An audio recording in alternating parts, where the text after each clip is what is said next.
Hello viewers, Modi கொடுத்த ஷாக்கால ஏன் இப்படி சொன்னார் அப்படிங்கிற மாதிரி ஒரு அதிரடியான ஒரு அதிர்ச்சி தாள்களானது வெளியாயிருக்கு. நம்ம எல்லாருக்குமே தெரியும், நிறைய மாற்றங்கள் இப்போ ஏற்பட்டுட்டே இருக்கு. அதில் மோடி கொடுத்த இந்த ஒரு ஷாக் பார்த்திங்கன்னு வச்சுக்கோங்களேன், தற்போது வைரல் ஆகிட்டுருக்கு. ஏன் இப்படி சொன்னார் அப்படிங்கிற மாதிரி நிறைய பேர் தங்களுடைய கருத்துக்களையும் தெரிவிச்சிட்ருக்குறாங்க. அப்படி அவர் என்ன சொன்னார் அப்படிங்கிற அந்த அதிர்ச்சி தரக்கூடிய தாள்களை தான் இந்த வீடியோவில் சொல்ல போகிறேன். ஸோ வீடியோ பாருங்கள், என்னங்கிறத தெளிவாக இந்த வீடியோவில் தெரிஞ்சுக்குங்க. தெரிஞ்சுக்கிட்டு அதற்கேற்ப நடந்துக்குங்க. சரி வாங்க, அவர் என்ன சொன்னார் அப்படிங்கிறத இப்போ இந்த வீடியோவில் அதிரடியாக பார்க்கலாம். அதாவது மத்திய அரசு திங்கட்கிழமை வெளியிட்ட அதிகாரப்பூர்வ அறிக்கையில் இந்தியாவின் எரிசக்தி பாதுகாப்பு இப்போதைக்கு மிகவும் வலுவாக உள்ளதாக தெரிவித்திருக்கிறாங்க. ஆக்சுவலி பிரதமர் நேற்று மக்களை பெட்ரோல் டீசல் பயன்படுத்துவதை குறைக்கக்கூடிய நிலையில் மத்திய அரசு இன்று அப்படி என்ன சொல்லியிருக்கு அப்படிங்கிற ஒரு ஹாட் நியூஸ் தான் சமூக வலைத்தளங்களில் வெளியாகி வைரல் ஆயிட்டிருக்கு. மத்திய கிழக்கு போர் பதற்றம் காரணமாக உலகளவிய எரிபொருள் சந்தையில் வரலாறு காணாத வர்த்தக முடக்கம் ஏற்பட்டிருக்கு. இந்த நிலையில் இந்திய அத்தியாவசிய எரிபொருள் பொருட்களுக்கு எந்தவிதமான தட்டுப்பாடும் இல்லாமல் பாதுகாப்பாக இருப்பதாக மத்திய அரசு உறுதிப்படுத்தி இருக்கு. இதனிடையே தான் நிறைய விஷயங்கள் வெளியாகி சமூக வலைத்தளங்களில் அச்சத்தை ஏற்படுத்திட்டு இருக்கு. பாதுகாப்புத்துறை அமைச்சர் ராஜ்நாத் சிங் தலைமையில் 5வது அனைத்து அமைச்சர்கள் குழு கூட்டம் நடைபெற்றது. இந்த கூட்டத்தில் உலகளவிய எரிசக்தி சந்தையின் தற்போதைய நிலை மற்றும் இந்தியாவின் எரிபொருள் விநியோகம் குறித்து விரிவாக ஆலோசிக்கப்பட்டது. இக்கூட்டத்தில் இந்தியாவில் தற்போது 60 நாட்களுக்கான கச்சா எண்ணெய் இருப்பு, 60 நாட்கள் இயற்கை எரிவாயு இருப்பு மற்றும் 45 நாட்கள் எல்பிஜி சமையல் எரிவாயு இருப்பு ஆகியவற்றை கொண்டுள்ளதாக அதிகாரிகள் தெரிவித்திருக்கிறாங்க. இதனால் பொதுமக்கள் பீதியடைய தேவையில்லை என்று இக்கூட்டத்தின் மூலம் வலியுறுத்தப்பட்டது. இதனிடையே தான் அரசின் ஒரு உத்தரவாதமானது வெளியாயிருக்கு. உலகின் பல நாடுகள் தங்கள் உள்நாட்டு எரிபொருள் நுகர்வை கணிசமாக குறைக்கக்கூடிய அவசர நடவடிக்கைகளை எடுத்து வரக்கூடிய நிலையில் இந்தியா எந்தவிதமான தட்டுப்பாடும் இல்லாமல் பாதுகாப்பாக இருப்பதாக அரசு இக்கூட்டத்தின் மூலம் மக்களுக்கு செய்தி சொல்கிறது. கச்சா எண்ணெய், இயற்கை எரிவாயு மற்றும் எல்பிஜி ஆகிய முக்கிய எரிபொருட்களில் ரோலிங் ஸ்டாக் தொடர்பு இருப்பு போதுமான அளவு இருப்பதால் விநியோகம் தடையின்றி தொடரும் என்றும் பாதுகாப்பு அமைச்சகம் வெளியிட்ட அறிக்கையில் குறிப்பிடப்பட்டிருக்கு. இதனோடு தான் மோடியுடைய வேண்டுகோளும் தற்போது சமூக வலைத்தளங்களில் வெளியாகி வைரல் ஆயிட்டிருக்கு. இதே வேளையில் நேற்று ஹைதராபாத்தில் நடந்த முக்கிய கூட்டத்தில் பேசிய மோடி, நாட்டின் அந்நிய செலவாணியை கட்டுப்படுத்த மோடி 7 முக்கியமான விஷயங்களை செய்ய கோரிக்கை வைத்திருக்கிறாரு. அவர் சொன்ன அந்த 7 முக்கியமான விஷயங்கள் என்னென்னங்கிறதான் இப்போ சொல்ல போகிறேன். ஃபஸ்ட்டு ஒன் என்னென்னா, அலுவலகங்கள் மற்றும் தொழில் நிறுவனங்கள் முடிந்தவரை வீட்டிலிருந்து வேலை செய்யக்கூடிய முறையை மீண்டும் கொண்டு வருமாறு அவர் கூறினார்.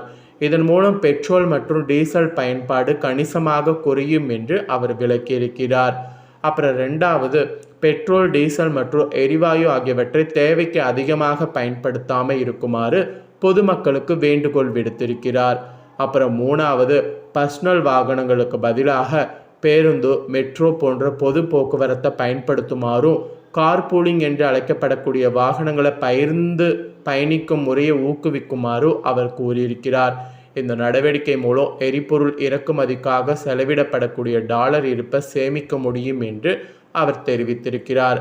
அப்புறம் 4வது, சரக்கு மற்றும் பார்சல் போக்குவரத்தை சாலை வழியிலிருந்து ரயில்வேக்கு மாற்றுமாறு வணிக நிறுவனங்களுக்கு அறிவுறுத்தியிருக்கிறார்.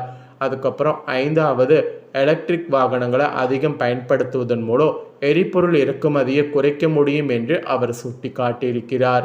அப்புறம் 6வது, வெளிநாட்டு பயணங்களை பொறுத்தவரை அத்தியாவசியமற்ற வெளிநாட்டு விடுமுறைகள் மற்றும் பயணங்களை குறைந்தபட்சம் 1 ஆண்டு காலம் தள்ளி போடுமாறு மக்களை கேட்டுக்கொண்டார்.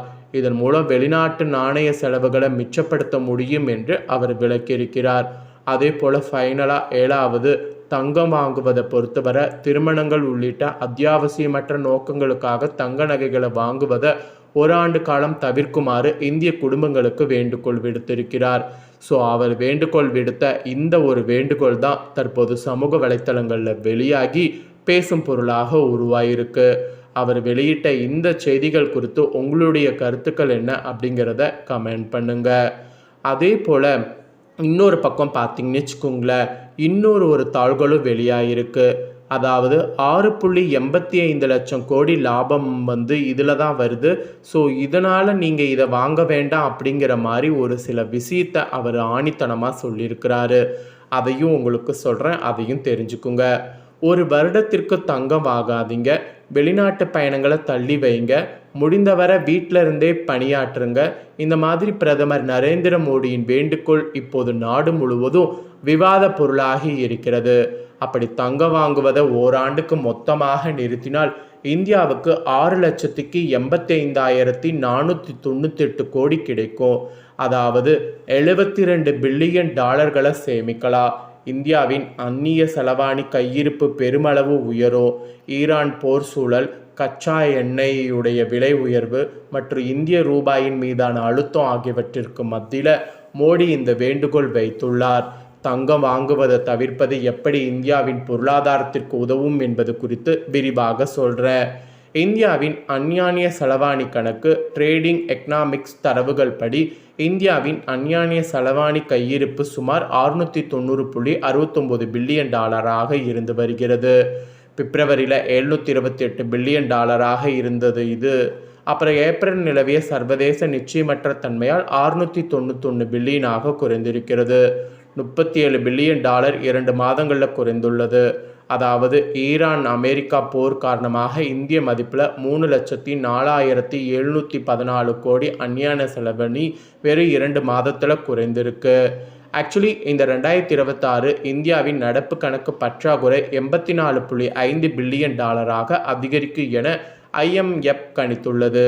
இந்திய மதிப்பில் 8,04,077 கோடி நடப்பு கணக்கு பற்றாக்குறை உள்ளது. அதாவது இந்தியாவுக்கு வரக்கூடிய டாலரை விட வெளியே செல்லக்கூடிய டாலர் அதிகமாக இருக்கு. இதற்கு தங்கம் ஒரு முக்கிய காரணமாக இருப்பதாக மத்திய அரசு நினைக்கிறது. ஏன்னா 2026 நிதியாண்டில் இந்தியா சுமார் 72 பில்லியன் டாலர், அதாவது 6,86,498 கோடி மதிப்பிலான தங்கத்தை இறக்குமதி செய்திருக்கு. இது முந்தைய ஆண்டை விட 24% அதிகம். இந்திய உலகின் 2வது பெரிய தங்கம் வாங்கக்கூடிய நாடாக இருக்கு. நம்ம வாங்கக்கூடிய ஒவ்வொரு அவுன்ஸ் தங்கத்திற்கும் டாலரில் தான் பணம் செலுத்த வேண்டும். கச்சா எண்ணெய், தங்கம், சமையல் எண்ணெய், உரங்கள் என 4 பொருட்கள் மட்டுமே 240 பில்லியன் டாலருக்கு அதிகமாக செலவு செய்கிறோம். அதாவது இந்திய ரூபாய் படி இந்த மாதிரி இருக்குது. ஸோ இதனால் தங்கம் வாங்குவது குறைக்கணும் என்பது குறிப்பிடப்பட்டிருக்கு. ஸோ இதை பற்றிய உங்களுடைய கருத்து என்ன அப்படிங்கிறத கமெண்ட் பண்ணுங்கள். இதே போல் புதிய தகவல்களை தெரிந்து கொள்ள, அப்டேட்டான நியூஸை தெரிந்து கொள்ள சேனலை சப்ஸ்கிரைப் பண்ணுங்கள். வேறொரு வீடியோவில் உங்களை சந்திக்கிறேன்.